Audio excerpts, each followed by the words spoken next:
नमस्कार।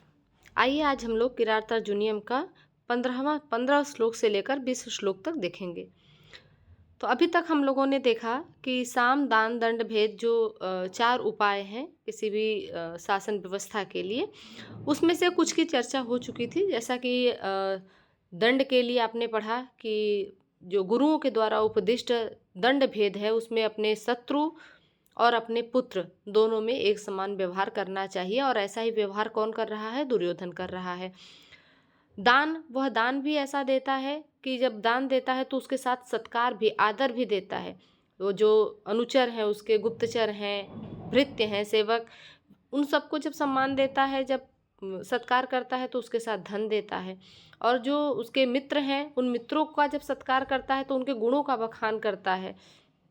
तो इस प्रकार से अब देखिए हम उसके मतलब सांत्वना रूपी जो पुरस्कार है, वह किस प्रकार से, जो साम दान दंड भेद ये सभी प्रकार के उपाय हैं, किस प्रकार से उत्कर्ष को प्राप्त कर रहे हैं, किस तरह से एक दूसरे के साथ संघर्ष करते हुए उसके गुणों को और बढ़ा रहे हैं, उसकी संपत्तियों को और बढ़ा रहे हैं, हम लोग इस श्लोक में देखेंगे। अनारतं तेन पदेषु लम्भिता विभज्य सम्यग् विनियोग सत्क्रिया फलन्त्युपाया परिबृंहितायते रूपेत्य संघर्षमिवार्थ संपदः। अनारतम अर्थात लगातार, तेन पदेषु लम्भिता उसके द्वारा पदों में विभक्त करके सम्यक विनियोग सत्क्रिया। आइए इसका अन्वय देख लेते हैं, वहीं से उसका अर्थ भी देख लेंगे। तेन तेन दुर्योधन के द्वारा पदेषु सम्यक विभज्य, पदों में, उचित प्रकार के पदों में, जो जिस योग्य है उस प्रकार के पदों में सम्यक रूप से विभाजित करके विनियोग सत्क्रिया, क्या कर रहा है? वो प्रयोग कर रहा है। सत्क्रिया मतलब सत्कार में वह क्या कर रहा है? प्रयोग, नए नए प्रयोग कर रहा है। अब सत्कार तो हम लोग जानते हैं कि कोई आदर सम्मान करता है वो सत्कार है, लेकिन यहाँ पर वो कैसा प्रयोग कर रहा है कि वो सत्कार के साथ साथ लोगों को धन भी दे रहा है, संपत्तियां भी दे रहा है।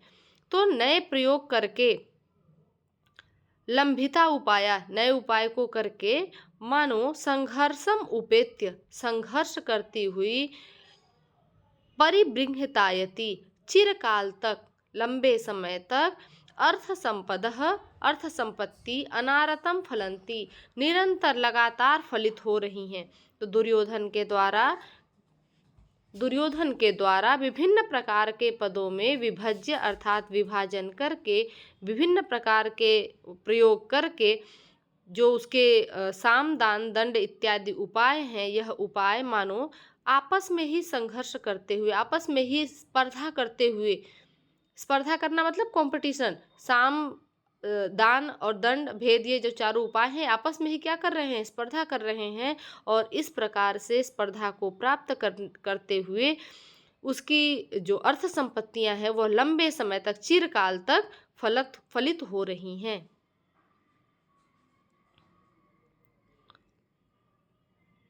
अगला श्लोक देखते हैं।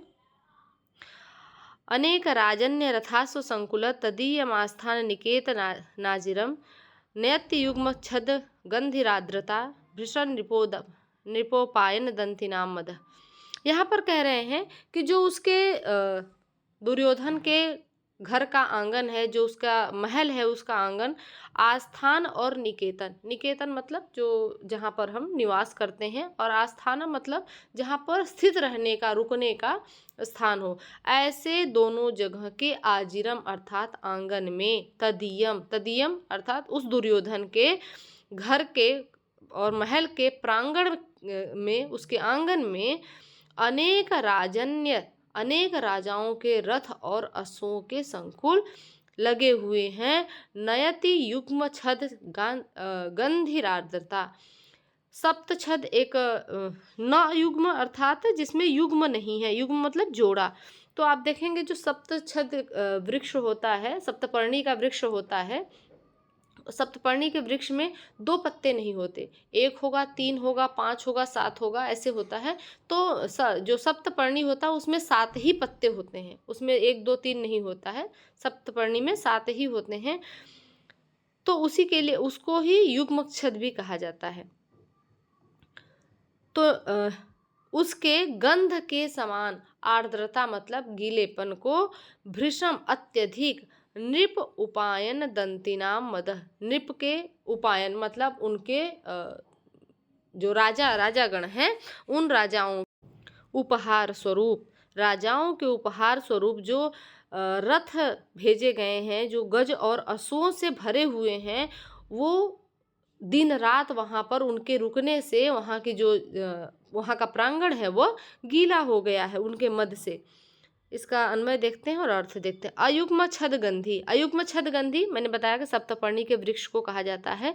तो उसके सप्तपर्णी के वृक्ष से जो गंध निकलती है उसी के गंध के समान, नृपोपायन दंतिना, नृप अर्थात राजाओं के, उपायन अर्थात उपहार के स्वरूप, दंतिना, दंतिना कहा गया है हाथियों को, हाथियों के मध्य से, अनेक राजन्य रथास्वंकुलम, अनेक राजाओं के रथ और उनके अश्व के संकुल से, उनके समूह से, तदीयम अर्थात उस दुर्योधन के, आस्थान निकेतनम आजिरम, आस्थान स्थित रहने का स्थान, निकेतन उनका जो महल है, उनका प्रांगण, भृशम आर्द्रता नयति, अत्यधिक पंकिल हो जाता है, अर्थात अत्यधिक वहां पर कीचड़ जैसा हो जाता है। पंक यहाँ पर कीचड़ को कहा गया है। तो जो उसका सभा मंडप है वह इतने हाथियों और अश्वों के मद से वहां हमेशा वह प्रांगण गीला रहता है। इतना दान दे दिया है राजाओं ने उपहार स्वरूप, इतने हाथियों को, इतने अश्वों को दान दे दिया है कि हाथियों के से निकलने वाला जो मद जल है वह सप्तपर्णी के वृक्ष के गंध के समान, उसके हाथियों, उनके हाथियों के मद जो मद जल है उनसे गंध आती है, और वह इतने अधिक मात्रा में है कि उसका जो प्रांगण है वो हमेशा उनके मद जल से आर्द्र रहता है, पंकिल रहता है। अगला श्लोक देखते हैं। सुखेन लभ्या दधत कृषिवलय अकृष्टपच्या इव सस्य संपदा वितन्वती क्षेममदेव मातृका चिराय तस्मिन् कुरुवंश चकासति। यहाँ पर देखिए कुरुवंश चकासति, चकासति अर्थात सुशोभित हो रहा है। करे सुखेन लभ्या, सुख पूर्वक प्राप्त, दधता अर्थात धारण करता हुआ, कृषि वलय अर्थात किसानों के द्वारा, कृषि बल जिसका कृषि कार्य ही जिसका अपनी जीविका है, अकृष्ट पच्या बिना किस जोते हुए, इव सस्य संपदा, इव अर्थात मानो, सस्य संपदा सभी प्रकार के जो सस्य मतलब फसलें, संपदा अर्थात फसलें प्राप्त हो रही हैं, वितन्वती फैल रही हैं, क्षेमम अदेव मातृका, अदेव मातृका कहा जाता है कि बिना, जैसे देव मातृका जो बारिश हो रही है, जो ईश्वर के द्वारा बारिश हो रही है, ईश्वर के द्वारा बिना बारिश के, चिराय तस्मिन् कुरुवंश चकासति। आइए इसका अन्वय देख लेते हैं।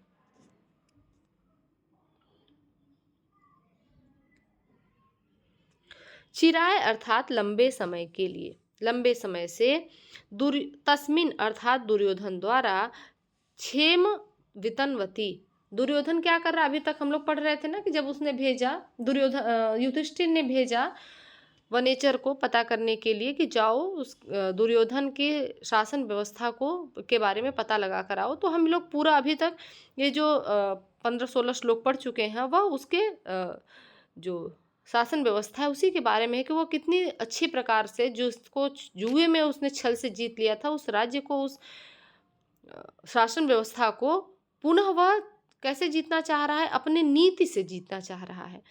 तो उसकी नीतियाँ कैसी हैं, बहुत ही अच्छी नीति अपना रहा है।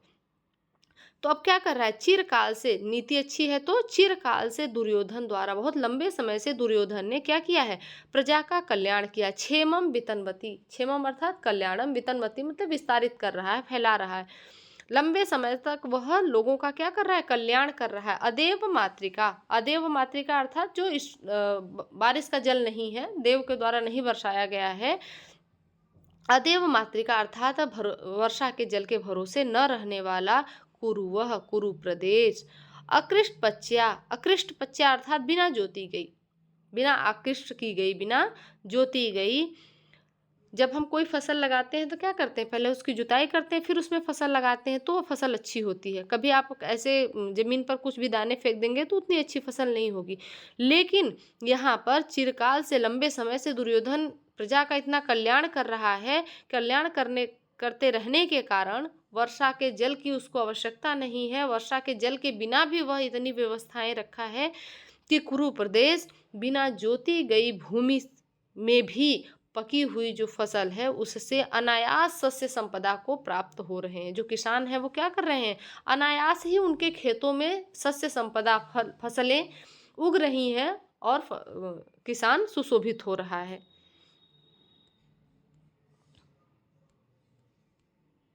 अगला श्लोक देखते हैं। उदार कीर्ते हृदय दयावतः प्रशांत बाध दिशतोभिरक्षया स्वयं प्रदुग्धेस्य गुणे रूपश्नुता वसुपमानस्य वसूनि मेदिनी। कैसा है वह, उदार कीर्ति, जिसकी कीर्ति कैसी है, उदार है, दयावतः, दयावान है, प्रशांत बाध, जिसकी सभी बाधाएं शांत हो गई, दिशत अभिरक्षया, चारों तरफ से संरक्षित है, स्वयं प्रदुग्धेस्य, स्वयं प्रदुग्ध अर्थात प्रवाहित हो रही हैं, गुण रूपस्नुता, उसके गुणों से स्वयं ही, वसुपमानस्य, क्या वसुपमानस्य कहा गया है यहाँ पर, कुबेर को, वसूनि अर्थात धन संपत्तियों को, मेदिनी अर्थात पृथ्वी, स्वयं ही पृथ्वी वसूनि अर्थात धन संपत्ति को क्या कर रही, प्रदुग्धे, दे रही है, उत्पन्न कर रही है। आइए इसका अन्वय देखते हैं। उदार कीर्ति, वह कैसा है, उदार कीर्ति वाला है। प्रशांत बाधम, जिसकी सभी बाधाएं शांत हो गई हैं, निर्विघ्न मतलब कोई बाधाएं उसकी शेष नहीं है।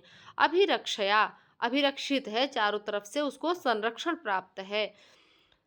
दिशतः वसुपमानस्य, दिशाओं का स्वामी कौन है, कुबेर, वसुपमानस्य अर्थात कुबेर के समान, अस्य गुणै, इसके गुणों के द्वारा, इस दुर्योधन, इस सुयोधन के गुणों से अभिभूत होकर, मेदिनी, वसूनि स्वयं प्रदुग्धे, जो पृथ्वी है स्वयं ही धन को, संपदाओं को उत्पन्न कर रही है, प्रस्तुत कर रही है।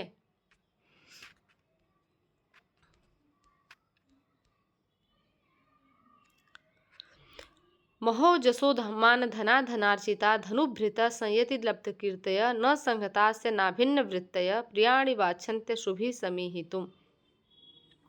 महोजसो, महान जस है जिसका, मान धना, मान ही है धन जिसका, धनार्चिता और धन वालों से क्या है, अर्चित, पूजित होने वाला, धनुर्भृतः संयति लब्ध कीर्तयः।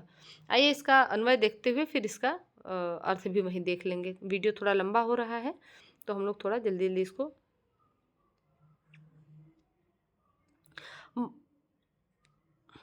महोजस, महोजस अर्थात महान यश है जिसका, मान धना, जिसका मान ही जिसका धन है, धनार्चिता और धन से अर्चित होने वाला, सम्मानित होने वाला, संयति लब्ध कीर्तयः, लब्ध कीर्तयः अर्थात प्राप्त कर लिया है जिसने कीर्ति को, न संहतास्य, न संहतास्य अर्थात कोई भी संगठित होने वाला नहीं। संगठित कब होते हैं, जब देखते हैं आप ना ग्रुपिंग करते हैं, ग्रुप करते हैं, संगठित होकर के किसी के प्रति किसी के खिलाफ होते हैं, तो कोई भी इसके लिए संगठित होने वाला नहीं, सभी अपना अपना काम करने वाले हैं।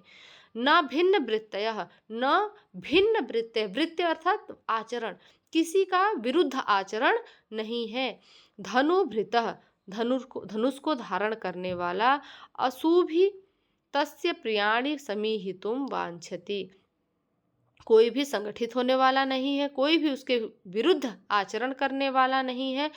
धनुर्धर है, धनुर्भृतः, जो धनुर्धर हैं, धनुष को धारण करने वाले हैं, वह अशुभि, अशुभि अर्थात अपने प्राणों के द्वारा, जो धनुर्धारी है वह अपने प्राणों को देकर भी, तस्य प्रियाणि, उसका प्रिय, समीहितुम वांछति, दुर्योधन का प्रिय ही चाहते हैं। जो धनुर्धर हैं वह अपने प्राणों को देकर भी, अशुभि, अशुभि अर्थात प्राणों से भी उसका प्रिय ही चाहते हैं, उसका प्रिय ही देखते हैं, करते हैं। तो यहाँ तक हमने किया, बाकी 20वें श्लोक से आगे करेंगे दूसरी वीडियो में।